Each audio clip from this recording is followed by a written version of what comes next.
বস আজকের এই ভিডিওতে আমরা ইন্ডিয়ান সিনেমার বেশ কিছু আপডেটস দেবো। গতকালকে আমি কোনো ভিডিও করিনি, আজকেও সারাদিন কোনো ভিডিও করিনি। আমার পরশু দিন শনিবার রাত থেকে ভীষণ জ্বর, এবং এখন যা ওয়েদার আমি তোমাদেরকেও বলবো একটু সাবধানে থেকো। বৃষ্টিতে ভিজলে মাথা টাথা ধুয়ে নিও, এবং অল্প জ্বর টর হলে ডাক্তার দেখিয়ে ওষুধ টাইম মতো খেও, ঠিক আছে? কারণ সেটা ভীষণ পরিমাণে উইক করে দেয়, খুব মাথা যন্ত্রণা করে, শরীর খারাপ লাগে। যাই হোক, এখন ঠিক আছি। তো আজকের প্রথম যেটা আপডেট সেটা হচ্ছে সালমান খানের মাতৃভূমি। এই ছবিটা 2026-এ রিলিজ দেখবে না। এই ছবিটা এমনি অনেক সমস্যা, এবং আমরা আগে বহু ভিডিওতে আপডেটসে সেটা নিয়ে কথা বলেছি।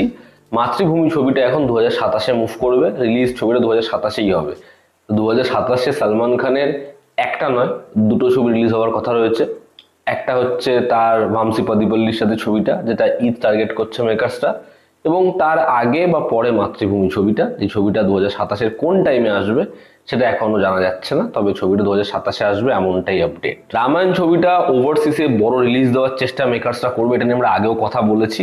এবং তারা চীনে ছবিটাকে বড় রিলিজ টার্গেট করছে, তারা বড় প্রমোশনও প্ল্যান করছে এই ছবিটার। তারা একটা সিটি ট্যুর প্ল্যান করছে, যখন চীনে গোল্ডেন উইক ধরা হয় সেপ্টেম্বরের লাস্ট উইকে, সেই সময় এই ছবিটার একটা বড় করে প্রমোশনাল ইভেন্ট হবে। একইভাবে পিংয়াও ইন্টারন্যাশনাল ফিল্ম ফেস্টিভ্যালে চীনে এই ছবিটার ট্রেলার টিজার গ্লিমসও দেখানোর কথা চলছে। দেখার চীনে এত বড় রিলিজ দিয়ে দাঙ্গল যেরকম ফায়দা লুটেছিল, সেরকম কি লাভবান হয় রামায়ণ ছবিটা, দেখার সেটা। মায়াত্রী মুভি মেকার্স ফৌজি ছবিটার এই যে এত বাজেট বেড়ে যাওয়া, 500 কোটির উপরে ছবির বাজেট হয়ে যাওয়া, তার মূল কারণ তারা এই ছবিটার জন্য 200 কোটি টাকার খালি সেট বানিয়েছে। 20 কোটি টাকা করে অ্যাপ্রক্সিমেটলি 10খানা সেট তারা বানিয়েছে, যেখানে ছবির যে আর্ট ডিরেক্টর কৃষ্ণা মায়া, সে ম্যাসিভ কিছু সেট বানিয়েছে, যেখানে জাপানের যেরকম প্রেক্ষাপট, ওয়ার্ল্ড ওয়ার 2 এর বিভিন্ন জোন, নেতাজি সুভাষচন্দ্র বোস তার আবির্ভাব, তার ক্যারেক্টারটাকে তারা যেরকম ভাবে ছবিতে আনবে, তার জন্য যেরকম ব্যাকড্রপ তারা রেখেছে, সেগুলো নাকি ভিজুয়ালি আমাদের হতবাক করতে চলেছে। দেখার এই ছবির ভিজুয়ালস হয় কেমন। রণবীর সিং এর পরবর্তী ছবি প্রলয়, সেই ছবির প্রি প্রোডাকশনের কাজ এতদিন ধরে জোর কদমে চলেছে। আগামী মাস থেকে এই ছবিটার ফার্স্ট শিডিউলের কাজ শুরু হবে। দেখার এই জম্বি অ্যাকশন থ্রিলার ছবিটায় রণবীর সিংকে আমরা পাই কিরকম ভাবে, এবং এই ছবিটা যখন বক্স অফিসে আসে তখন আবার কি আগুন লাগাতে পারে, দেখার সেটা। পরবর্তী যেটা আপডেট, দেব এখন দাদাগিরি হোস্ট করছে আমরা জানি। দাদাগিরির এই সঞ্চালনার কাজ শেষ করেই সে খাদান 2 এর কাজ শুরু করবে, এমনটাই আপডেট। বেশ কিছু পেজ থেকে এই খবরটাই জানা গিয়েছে যে খাদান 2 এর কাজ শুরু হবে, এবং এই পার্টে খাদান 2-তে আমরা দেব এবং কোয়েলকে দেখতে পাবো জুটিবাঁধতে, যে খবরটা আমরা আগের বছর অনেক দিন ধরে এরকম একটা আপডেট পেয়েছিলাম। সুজিত ঋণ দত্ত সেই পার্ট 2 পরিচালনা করবে, এমনটাই আপডেট।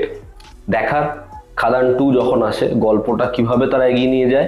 এখানে কি ইধিকাকে দেখা যায়, এটা কি একটা অন্যই গল্প হয়, না এটা কন্টিনিউয়েশন হয়, আমরা আগের কিছু দেখতে পারি, জানি না কোনটা কি হবে। তবে আপাতত এটাই আপডেট যে কোয়েল এবং দেবকে এত বছর পর আবার একসাথে দেখা যাবে।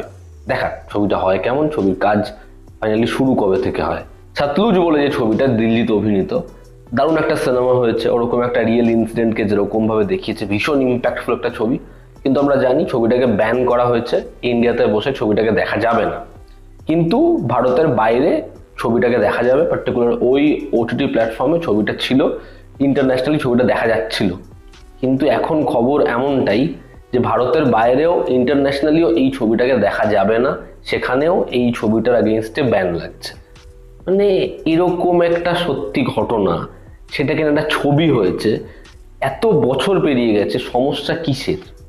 এই ছবিটা ফাইনালি পুরোপুরি ব্যানই হয়ে গেল বলতে গেলে, এটাই হচ্ছে বিষয়। যাই হোক, আমরা যদি আজকের অন্তিম বিষয়ে আসি, তো কেউ বলে বিপ্লবী, কেউ বলে ডাকাত। এই ছবির অনেকগুলো ক্যারেক্টার পোস্টার তারা ড্রপ করেছে পরপর। তো এই যে দুটো পোস্টার, যেখানে জিতের ক্যারেক্টারটা হচ্ছে কারাগারে বন্দি, এবং টোটা রয় চৌধুরীর ক্যারেক্টারটা, তার লুকটা যেরকম ভাবে এসছে, তো এখানে টোটাল লুকটা ভালো লাগছে। টোটাল লুক আমি আগেও কথা বলেছি, তার মানে ক্যারেক্টারটা যেরকম, সে বসে রয়েছে টোটা রয় চৌধুরী অ্যাজ দুর্গাপ্রসাদ রয়, এবং তার পাশে একটা জার্মান শেপার্ড রয়েছে। পোস্টারটা খুব এআই জেনারেটেড মনে হচ্ছে, মানে পোস্টারটার মধ্যে কোনো অরিজিনাল ফিল নেই।